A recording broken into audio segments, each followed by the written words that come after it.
Alright, we're into Shikari. And you are watching Moshcam. Moshcam. Can you hear the war cry? The adrenaline burst through the riverbacks. Welcome to the skirmish. It's weird, it's gone so fast. But, I mean, I guess it was almost 2 years ago that we released Minesweep, so it's just crazy how fast it's gone. I can hardly even remember that tour. Like, I had really bad insomnia at the time. So it's all a bit of a blur. So I'm like quite thankful to be coming back and actually enjoy this tour. And the shows have been amazing so far. Yeah. So I think it's going to be a very fitting end to the era. Still air in my lungs, still blood in my... That whole day was like, it was magical, man. it was so surreal. I mean, that was the first day that everything really came together, wasn't it? Because even though we'd had like 3 months prior, where we were doing all the video creation and all the audio creation for the surround sound and stuff like that, it still typically with us went right up to the wire. So yeah, that Nottingham show was the first time it actually all came together. We had the full lighting rig in, all the production and everything, and we could see it in its entirety for the first time. So yeah, it was just an incredible sense of accomplishment, really. Quite often you can kind of turn it into your favour, but you know, sometimes it's just like really, I really think frustrating. even when we're doing arena shows, like it's never going to be this exquisitely polished, you know, very sort of pop thing. There'll always be an element of the sort of the DIY punk aspect of us that we won't be able to hide. I think we kind of, you know, you learn to deal with it and you learn to make it a part of the show, and it's normally, you know, something different, so there's always, you know, can always be having a go at Rory for his guitar breaking or something like that. So we had a B stage, which was like right out by the sound desk, where the piano was, and yeah, the piano kept fucking up, like there was a dodgy line somewhere. So yeah, I just gave up on Juggernauts and ended up just crowd surfing all the way back to the to the main stage. I was like, shit, I've got to do something to, like, you know, you were very make exposed up for the fact that yeah. this has all gone wrong. So I just decided to, yeah, that was fun.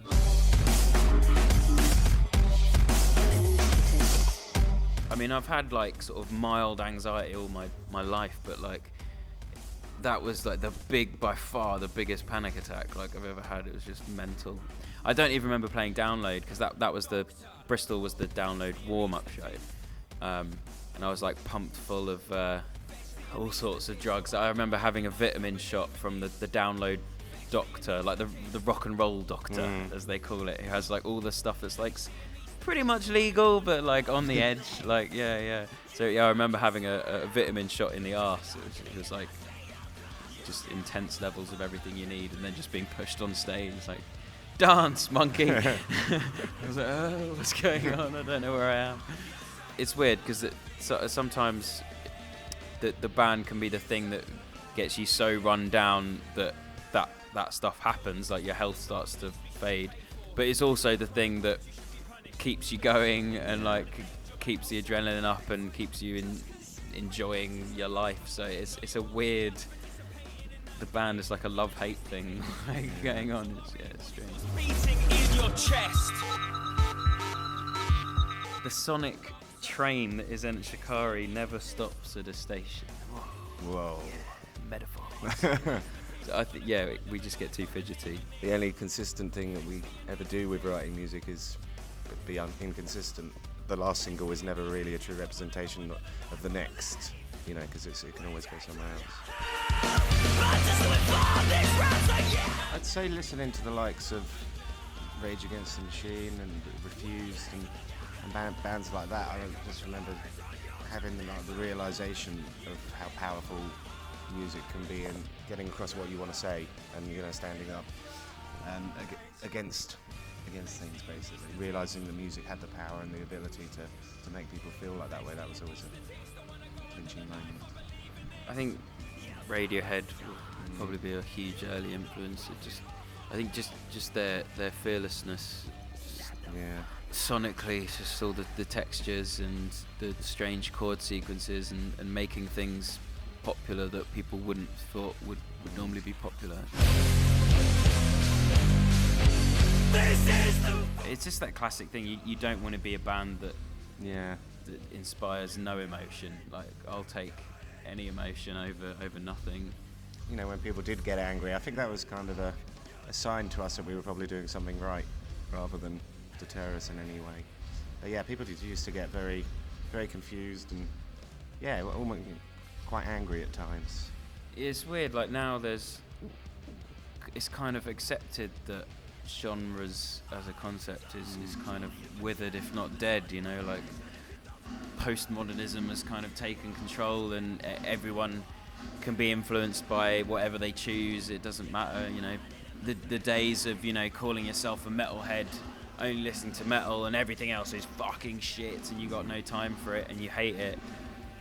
It's just kind of very few people live like that anymore, which is good, because it's just, I usually use the analogy of just like desserts. You know, you don't want to eat just chocolate cake your whole life. You want to have like a lemon meringue every now and then, or a trifle, or a Victoria sponge, or a muffin, or Apple pie. Apple pie, yeah.